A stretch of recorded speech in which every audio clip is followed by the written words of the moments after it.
എവിടെ നിങ്ങളുടെ ദയാലുവായ ഭഗവാൻ? പറയുമായിരുന്നല്ലോ നിങ്ങളുടെ പ്രാർത്ഥന കേട്ട് ഓടി ഓടി ഓടി ഇവിടെ എത്തുമെന്ന്. എന്താ ഇതുവരെ വരാത്തത്? എന്നോടുള്ള ഭയത്താൽ ദയാലുവിന്റെ ഉറവ വറ്റി വരണ്ടുപോയോ? ഏയ്, നീ അവന്റെ ആസ്ഥാനത്ത് ഋഷിയല്ലേ? അവന് നിന്നെ പ്രിയമായിരിക്കുമല്ലോ. നീ വിളിച്ചാൽ അവൻ തീർച്ചയായും കേൾക്കും. പറയൂ, എവിടെ അവൻ? ഏത് ലോകത്താണ് അവൻ ഭയം ഒളിച്ചിരിക്കുന്നത്? വിളിക്കൂ അവനെ. അവനോട് പറയൂ, ഭഗവാൻ കംസൻ അവനെ കാണാൻ ആഗ്രഹിക്കുന്നുവെന്ന്. ഭഗവാൻ കംസന് കാത്തിരിക്കുന്നത് ഇഷ്ടമല്ല. വിളിക്കൂ അവനെ. നാരായണ നാരായണ. പ്രഭോ, അങ്ങയുടെ ഭക്തന്മാരോട് ഇത്രയും അതിക്രമമോ, ഇത്രയും ക്രൂരതയോ?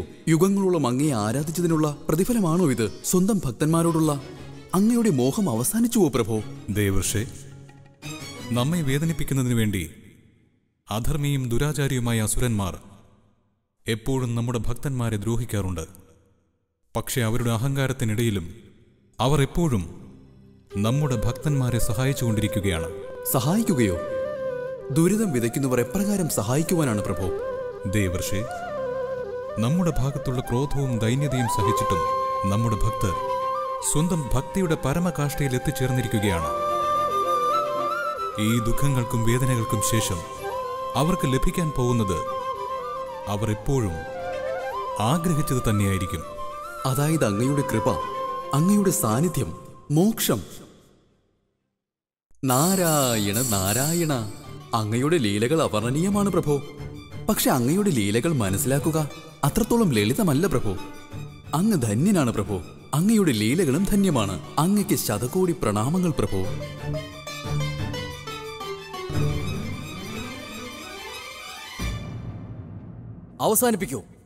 അവസാനിപ്പിക്കൂ നിന്റെ ഈ അതിക്രമങ്ങൾ.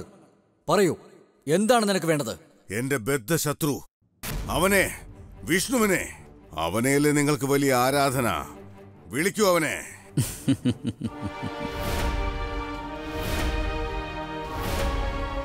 ഭഗവാൻ കംസനെ പരിഹസിക്കുകയാണോ ഋഷി? അജ്ഞാനികളെ പരിഹസിക്കുന്നത് ജ്ഞാനികൾക്ക് അപമാനമാണ് കംസ. അതിനുപോലും നീ യോഗ്യനല്ല.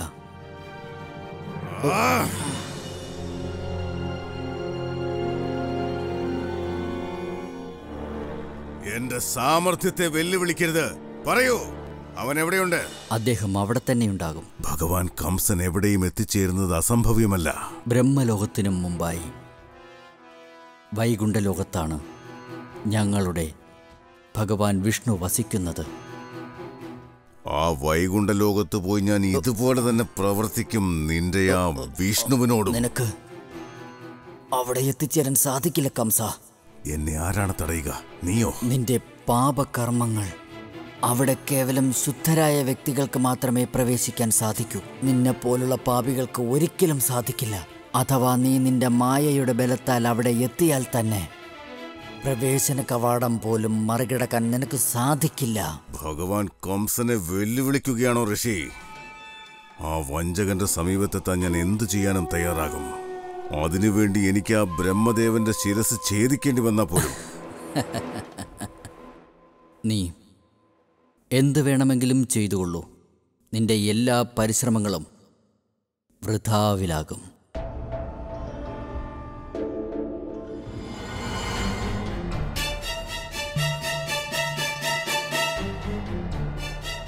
നിങ്ങൾ എന്റെ മനസ്സിൽ സന്ദേഹം സൃഷ്ടിക്കുകയാണ് ഋഷി. അവിടെ എത്താൻ മറ്റേതെങ്കിലും മാർഗമുണ്ടോ? ഭക്തിമാർഗം. വിഷ്ണു ഭക്തർക്ക് മാത്രമേ വൈകുണ്ഠ ലോകത്തേക്ക് പ്രവേശിക്കാനുള്ള അർഹതയുണ്ടാകൂ.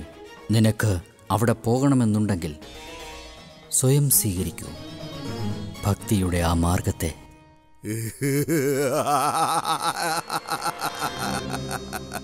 ഭക്തി? ഇതും ഭക്തിയാണോ? മരണം വരിച്ചു കിടക്കുന്നത് കണ്ടില്ലേ? ഭക്തി പോലും.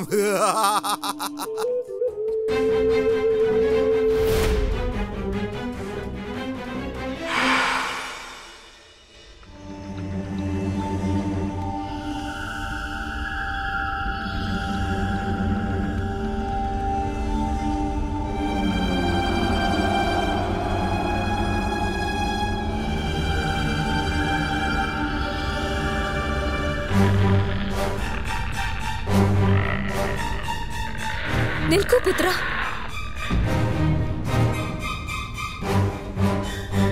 മാതാവേ, മാതാവും വരികയാണോ? അതേ പുത്ര, ഞാനും നിന്നോടൊപ്പം വരാം. ശരി, വന്നാലും.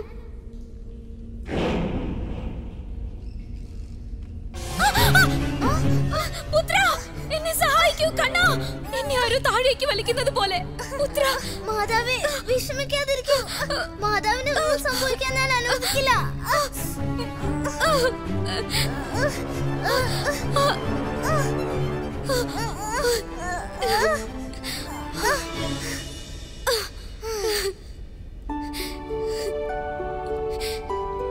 മാതാവേ, ആപത്തൊന്നും ഉണ്ടായില്ലല്ലോ? ഇല്ല പുത്ര, ഒരാപത്തുമില്ല.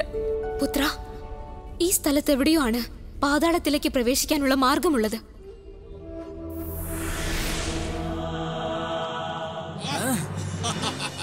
ഇവിടെ നിങ്ങളുടെ ഭഗവാനല്ല, ഞങ്ങളുടെ ഭഗവാനാണ് നിങ്ങളെ രക്ഷിക്കാൻ പോകുന്നത്. കംസരാജന്റെ ആജ്ഞ അനുസരിക്കൂ, എന്നിട്ട് സ്വന്തം ജീവൻ രക്ഷിച്ചുകൊള്ളൂ. അല്ലെങ്കിൽ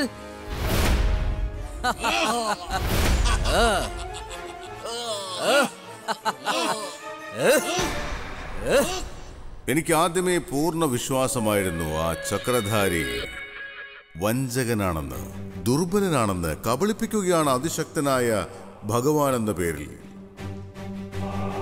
എന്നാലല്ലേ ഈ ലോകത്തെ മുഴുവൻ ചതിക്കാൻ സാധിക്കും? എന്തുപറ്റി? എന്താ നിർത്തിയത് ചാണൂര പ്രലബ്ധ? എന്താ ക്ഷീണിച്ചു പോയോ? അതോ ഇവരോട് മനസ്സിൽ ദയവ് തോന്നി തുടങ്ങിയോ? അതല്ല ഭഗവാനെ. ചാട്ടവാറിന്റെ ശബ്ദവും നിലവിളിയുടെ സ്വരവും എന്റെ കാതുകളിൽ മുഴങ്ങിക്കൊണ്ടിരിക്കണമെന്നറിയില്ലേ? ഭഗവാനെ, ഭഗവാനെ, ഈ സന്യാസിക്ക് ബോധം നഷ്ടപ്പെട്ടിരിക്കുന്നു.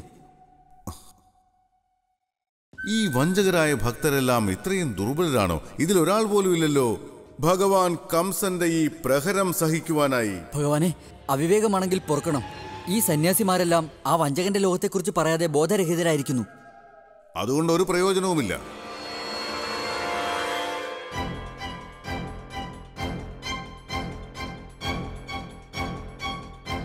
കാരണം അവന്റെ ലോകത്തേക്ക് പ്രവേശിക്കുന്നത് അത്യന്തം കഠിനമാണ്.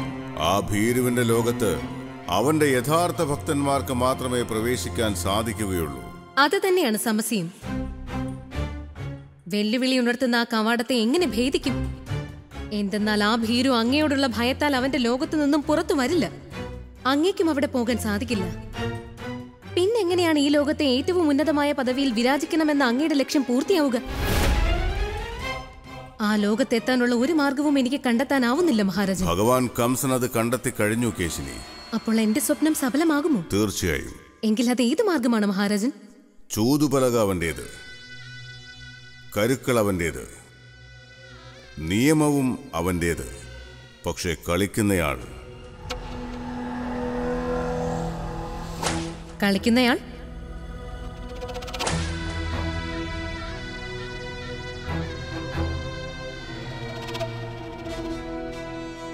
ഭഗവാൻ കംസൻ.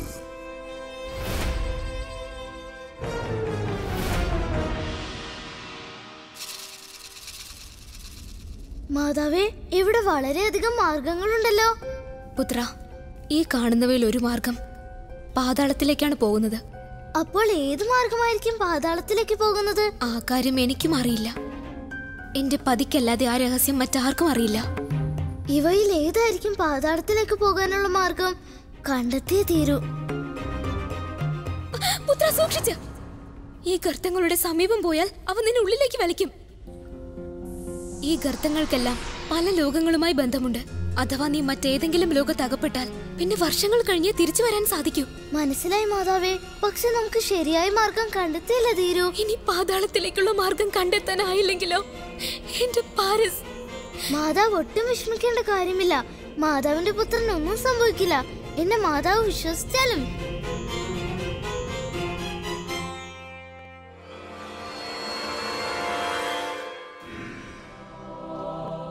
ജലം, ജലം, ജലം.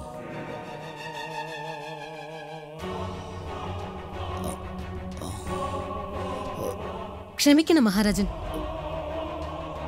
ആശ്ചര്യം തോന്നുന്നുണ്ടോ ഭഗവാൻ കംസൻ ഒരു വിഷ്ണു ഭക്തന് സ്വന്തം കൈകൾ കൊണ്ട് ജലം നൽകുന്നതിൽ?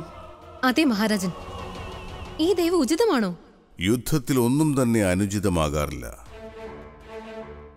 ഈ സഹാനുഭൂതി എന്ന മാധ്യമത്തിലൂടെ ഞാൻ ആ വിഷ്ണുവുമായ ഒരു സംവാദം സ്ഥാപിച്ചിരിക്കുകയാണ്.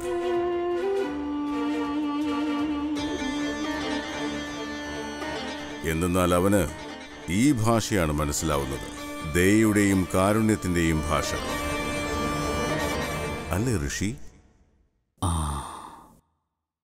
എന്തെന്നാൽ അദ്ദേഹത്തിൻ്റെ സ്വരൂപം തന്നെ ഇതാണ്. ഏത് സ്വരൂപം? ദയാസാഗരമാണ് വിഷ്ണു. കരുണാവാരിധിയാണ് വിഷ്ണു. നാം എല്ലാവരിലും കൃപ ചൊരിയുന്നവനാണ്. അത്ര വിശാലമാണോ അവന്റെ ദയയുടെ സാഗരം? അപ്പോൾ അവന്റെ ആ ദയയുടെ സാഗരത്തിൽ എല്ലാവർക്കും സ്ഥാനം നൽകുന്നുണ്ടാകുമല്ലോ. സംശയമില്ല. അദ്ദേഹത്തിൻ്റെ ഭക്തന്മാർക്ക് എപ്പോഴും അഭയം നൽകുന്നതിൽ അദ്ദേഹം തൽപരനാണ്. അപ്പോൾ അതിന്റെ അർത്ഥം അവന്റെ ഏതു ഭക്തനായിരുന്നാലും വൈകുണ്ഠത്തിൽ പ്രവേശിക്കാൻ സാധിക്കുമെന്നാണ്. പ്രവേശിക്കാൻ സാധിക്കും. ഒരു വിവേചനവുമില്ല. അദ്ദേഹത്തിൻ്റെ ദൃഷ്ടിയിൽ എല്ലാവരും സമന്മാരാണ്. ജീവജാലങ്ങളും പ്രാണികളും പക്ഷികളും മനുഷ്യരും അസുരന്മാരും എല്ലാവരും. അദ്ദേഹത്തിൻ്റെ കവാടം എല്ലാവർക്കും വേണ്ടി തുറന്നിരിക്കുന്നു. അദ്ദേഹത്തിൻ്റെ ബദ്ധശത്രുവിനു വേണ്ടിയും അവന് വേണ്ടിയും.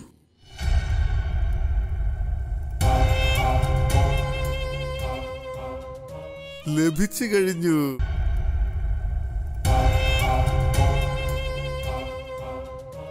ലഭിച്ചു കഴിഞ്ഞു.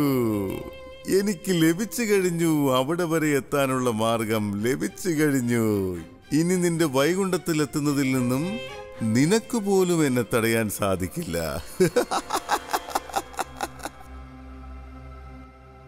അങ്ങ് ഇത്ര സന്തോഷിക്കുന്നതിന്റെ കാരണം എനിക്ക് മനസ്സിലാവുന്നില്ല. ഇനി അവന്റെ കളിയെ ഞാൻ അവന്റെ നിയമം കൊണ്ട് തന്നെ പരാജയപ്പെടുത്തും.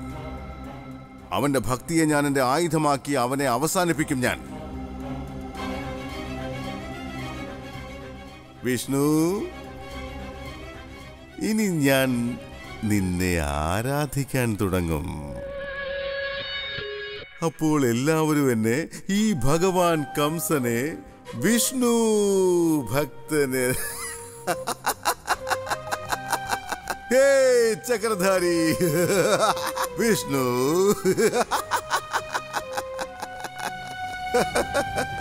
വരുന്നുണ്ട് ഞാൻ. നാരായണ നാരായണ. നാം ഇതെന്താണ് കേൾക്കുന്നത് പ്രഭു? പാപിയായ കംസൻ അങ്ങയുടെ പ്രബലനായ ഒരു ശത്രുവാണ്. അയാൾ അങ്ങയുടെ ഭക്തനാകുമെന്നോ? ഈ ലീലയുടെ ഉദ്ദേശം എന്താണ് പ്രഭു? ദേവർഷേ, ആർക്ക് വേണമെങ്കിലും നമ്മുടെ ഭക്തനാകാം. നാരായണ നാരായണ. ക്ഷമ ചോദിക്കുന്നു പ്രഭു. പക്ഷെ കംസൻ ഈ പറഞ്ഞ കാര്യത്തോട് എനിക്കൊട്ടും തന്നെ വിശ്വാസം തോന്നുന്നില്ല. പാപിയായ കംസനും വിഷ്ണുഭക്തനോ? നാരായണ നാരായണ. എനിക്ക് വിശ്വാസം വരുന്നില്ല. ഏത് കാര്യത്തിൽ? അതിബലവാനായ ഭഗവാൻ കംസൻ വിഷ്ണു ഭക്തനാവാൻ തീരുമാനിച്ചതിനോട്. ഈ വിഷ്ണു തന്നെയല്ലേ അങ്ങയുടെ പ്രബലനായ ശത്രു? ശത്രുതയുടെ ഗർഭത്തിൽ എന്താ രൂപം കൊള്ളുന്നത്? എനിക്ക് മനസ്സിലായില്ല. ശത്രുതയുടെ ഗർഭത്തിൽ തിന്മയും വിനാശവും വളരുന്നു. പിന്നെ വിധ്വംസകരായ പലവിധ ശക്തികളും വളർന്നു വരുന്നു. അതിന്റെ പരിപൂർണമായ വികാസത്തിന് ഏറ്റവും ആവശ്യം ശത്രുവിനെ ശത്രുവിന്റെ ആയുധം കൊണ്ട് വധിക്കുക എന്നതാണ്. ആ വിഷ്ണുവിനെ വധിക്കുന്നതിന് വേണ്ടി അവന്റെ ഭക്തി എന്ന ആയുധത്തെക്കാൾ വലുതായി മറ്റൊന്നും തന്നെയില്ല. അതുകൊണ്ടാണ് ഞാൻ ഈ മാർഗം തിരഞ്ഞെടുത്തത്. അതിന് മാത്രമേ ഒരു വിഘ്നവുമില്ലാതെ അവനെ എന്റെ മുന്നിൽ കൊണ്ടുവന്ന് നിർത്താൻ സാധിക്കൂ. അതിനുശേഷം സംഭവിക്കുന്നതൊക്കെ ഇതിഹാസത്തിൽ സുവർണലിപികളാൽ എഴുതപ്പെടും. പക്ഷെ ഇതല്ലാതെ മറ്റൊരു മാർഗവും നമുക്ക് സ്വീകരിക്കാനാവില്ലേ മഹാരാജൻ? സ്ഥിരമായതിനെ ഉപേക്ഷിച്ച് അസ്ഥിരമായതിനെ സ്വീകരിക്കുന്നത് ബുദ്ധിയല്ല. അതിനുശേഷം യുദ്ധം. യുദ്ധത്തിലെല്ലാം ഉചിതം തന്നെയാണ്. പക്ഷെ ഇതൊരു യുദ്ധമല്ല, പ്രക്ഷോഭമാണ്. ഒരു മഹാപ്രക്ഷോഭം. യുദ്ധനീതിയിലെ ഏറ്റവും പ്രധാനപ്പെട്ട കാര്യം, വിജയം നേടാൻ ഏറ്റവും ആവശ്യമായ യുദ്ധതന്ത്രം, ശത്രുവിന്റെ ദുർബലമായ നാഡി കണ്ടെത്തി അമർത്തി ഞെരിക്കുകയാണ്. ആ വിഷ്ണുവിന്റെ ദുർബലമായ നാഡിയാണ് അവന്റെ ഭക്തി.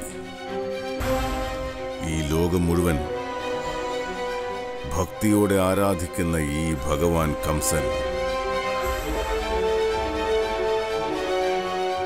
ആ വിഷ്ണുവിന്റെ ഭക്തനാകാൻ തയ്യാറാണ്. കേശിനി, ഞാൻ ഈ തീരുമാനം അവന്റെ ഭക്തിയുടെ ധാരയിൽ ഒഴുകിപ്പോകാനല്ല എടുത്തത്. പകരം അവനെ അവന്റെ തന്നെ ധാരയിൽ പ്രവഹിപ്പിച്ച് ജലസമാധി ചെയ്യിപ്പിക്കാനാണ് എടുത്തത്. എന്താണ് വിചാരിച്ചത് ചക്രധാരി? വൈകുണ്ഠത്തിൽ പ്രവേശിപ്പിക്കാതെ തന്നെ തടയാമെന്നോ? ഭഗവാനാണ് ഞാൻ. ശാന്തി, വഞ്ചന, ശക്തി എല്ലാം എനിക്ക് പരിചിതമാണ്. നിന്റെ വൈകുണ്ഠത്തിൽ പ്രവേശിച്ച് നിന്നെ ഞാൻ അവസാനിപ്പിക്കും. പക്ഷെ മഹാരാജൻ, അങ്ങ് എപ്രകാരമാണ് അവനെ ആരാധിക്കുക? അങ്ങേക്ക് അവനെ കുറിച്ച് ഒന്നും അറിയില്ലല്ലോ. അറിയാൻ ആഗ്രഹവുമില്ല. എങ്കിൽ അങ്ങയുടെ യുദ്ധതന്ത്രം എങ്ങനെ വിജയിക്കും? ഇവരുണ്ടല്ലോ വിഷ്ണുവിന്റെ യഥാർത്ഥ ഭക്തർ. ഇവരെന്നെ അവന്റെ സമീപം കൊണ്ടുപോകും. എന്നിട്ട് ഇവർ കാണും സ്വന്തം ഭഗവാൻ കംസന്റെ കൈകൊണ്ടുള്ള വധം. നാരായണ നാരായണ പ്രഭോ. സമയം വ്യക്തിയിൽ പരിവർത്തനം സൃഷ്ടിക്കുന്നു, അതിലൊരു സന്ദേഹവുമില്ല. പക്ഷെ പാപിയായ കംസന്റെ സ്വഭാവത്തിൽ ഇത്രയും പരിവർത്തനമോ? എനിക്കതിൽ സംശയമുണ്ട് പ്രഭോ. തത്തയുടെ ചുണ്ടിൽ നിന്നും രാമനാമം കേട്ടിട്ടുണ്ട്, പക്ഷെ കാക്കയുടെ ചുണ്ടിൽ നിന്ന് രാമനാമമോ? നാരായണ നാരായണ, ഇതങ്ങയുടെ പുതിയ വല്ല ലീലയുമാണോ പ്രഭോ? ദേവർഷേ, ഇനി ചിലപ്പോൾ കംസന്റെ മനസ്സിൽ ഈ ചിന്തകൾ വന്നത് കാരണം അദ്ദേഹം ഭക്തിമാർഗത്തിൽ സഞ്ചരിക്കുന്നതാകാം. ഈ സത്യം ഈ ലോകത്തെ എല്ലാ ജനങ്ങൾക്കും അറിയാം. ഈശ്വരനേക്കാൾ അധികം ശക്തി ഈശ്വരന്റെ പേരിനുണ്ടാകുമെന്ന്. രാവണന്റെ അന്ത്യനിമിഷങ്ങളിലെ സംഭവം പേരിലുള്ള ശക്തിയുടെ യഥാർത്ഥ തെളിവാണ്. ശ്രീരാമന്റെ നാമം സ്മരിച്ചതുകൊണ്ട് മാത്രം രാവണന്റെ എല്ലാ പാപങ്ങളും അവസാനിച്ചിരിക്കുന്നു. ഇനി ചിലപ്പോൾ ഇതുപോലെ എന്തെങ്കിലും കംസനിലും സംഭവിച്ചതാകാം. നാരായണ നാരായണ, അങ്ങയുടെ വാക്കുകളിൽ നിന്ന് ഒരു കാര്യം മനസ്സിലാകുന്നു പ്രഭു. കംസൻ വൈകുണ്ഠത്തിലേക്ക് വരുന്നതിന് പിറകിൽ നിശ്ചയമായും അങ്ങയുടെ ലീല തന്നെയാണ്. ഒരു കാരണവുമില്ലാതെ ഈ മാറ്റമുണ്ടാക്കാൻ സാധ്യതയില്ല പ്രഭു. എന്തൊക്കെയായാലും പൃഥ്വിലോകത്ത് ഇപ്പോൾ നടമാടുന്ന ആനന്ദം അത്യന്തം അത്ഭുതവും വിചിത്രവുമാണ്. ഒരു വശത്ത് കണ്ണൻ ഒരു മാതാവിന്റെയും പുത്രന്റെയും സമാഗമത്തിനുള്ള ശ്രമങ്ങളിൽ മുഴുകിയിരിക്കുന്നു. മറുവശത്ത് ഈ പാപിയായ കംസൻ വിഷ്ണുവിനോടുള്ള തന്റെ ഭക്തി പ്രകടിപ്പിക്കുന്നു. ഈ ലീലയുടെ ഉദ്ദേശം എന്താണ് പ്രഭു? നാരായണ നാരായണ. ഒരു വശത്ത് കണ്ണൻ ഒരു മാതാവിന്റെയും പുത്രന്റെയും സമാഗമത്തിനുള്ള ശ്രമങ്ങളിൽ മുഴുകിയിരിക്കുന്നു. മറുവശത്ത് ഈ പാപിയായ കംസൻ വിഷ്ണുവിനോടുള്ള തന്റെ ഭക്തി പ്രകടിപ്പിക്കുന്നു. ഈ ലീലയുടെ ഉദ്ദേശം എന്താണ് പ്രഭു? നാരായണ നാരായണ. നമുക്ക് എങ്ങനെ കണ്ടെത്താൻ സാധിക്കും ഈ കാണുന്നതിൽ ഏതു മാർഗത്തിലൂടെയാണ് പാതാളത്തിൽ ചെന്നെത്തുന്നതെന്ന്? മാതാവേ, വിഷമിക്കാതിരിക്കൂ. എന്റെ മാതാവ് പറയാറുണ്ട്, ചിന്തകൾ ചിതയെ പോലെയാണെന്ന്. ബുദ്ധിയും വിവേകത്തെയും അഗ്നിക്കിരയാക്കി അത് ഭസ്മമാക്കുന്നു. എനിക്ക് പൂർണ്ണ വിശ്വാസമുണ്ട് നമുക്ക് ആ മാർഗം കണ്ടെത്താൻ സാധിക്കുമെന്ന്. എനിക്ക് തോന്നുന്നില്ല മാർഗം കണ്ടെത്തുന്നതിൽ നാം വിജയിക്കുമെന്ന്. എന്റെ മാതാവ് പറയുന്നത്, മനുഷ്യർ ഒരു കാര്യം തീരുമാനിച്ചു കഴിഞ്ഞാൽ പിന്നെ ഈ ലോകത്തെ ഒരു കാര്യവും അസംഭവ്യമാകുകയില്ലെന്ന്. എന്തായാലും കണ്ടെത്തുക കഠിനം തന്നെയാണ്. ഏതുപായം സ്വീകരിക്കും? ഇതിനെങ്ങനെ പരിഹാരം കാണും? മാതാവേ, ഈ സമസ്യക്ക് പരിഹാരം ലഭിച്ചു കഴിഞ്ഞു. ജലത്തിലൂടെ നമുക്ക് അറിയാൻ സാധിക്കും ഇതിൽ ഏത് ഗർത്തമാണ് പാതാളത്തിലേക്ക് പോകുന്നതെന്ന്. ജലത്തിലൂടെയോ? അതെ മാതാവേ, ജലം ഭൂമിക്കടിയിലൂടെയല്ലേ എപ്പോഴും നിർവിഘ്നം പ്രവഹിക്കുന്നത്. നാം ഓരോ തവണയും ഓരോ ഗർത്തത്തിലൂടെ ജലം പ്രവഹിപ്പിക്കും. ജലം ഏത് ഗർത്തത്തിലൂടെയാണോ നിർവിഘ്നം അടിഭാഗത്തെത്തുന്നത്, ആ ഗർത്തമായിരിക്കും പാതാളത്തിലേക്ക് പോകുന്നത്. പക്ഷെ പുത്ര, നീ ഇവിടേക്ക് ജലം എങ്ങനെ കൊണ്ടുവരും? വിഷമിക്കാതിരിക്കും മാതാവേ, ജലം എത്തിച്ചേരും. കാളിന്തി, എനിക്ക് നിന്റെ സഹായം ആവശ്യമുണ്ട്.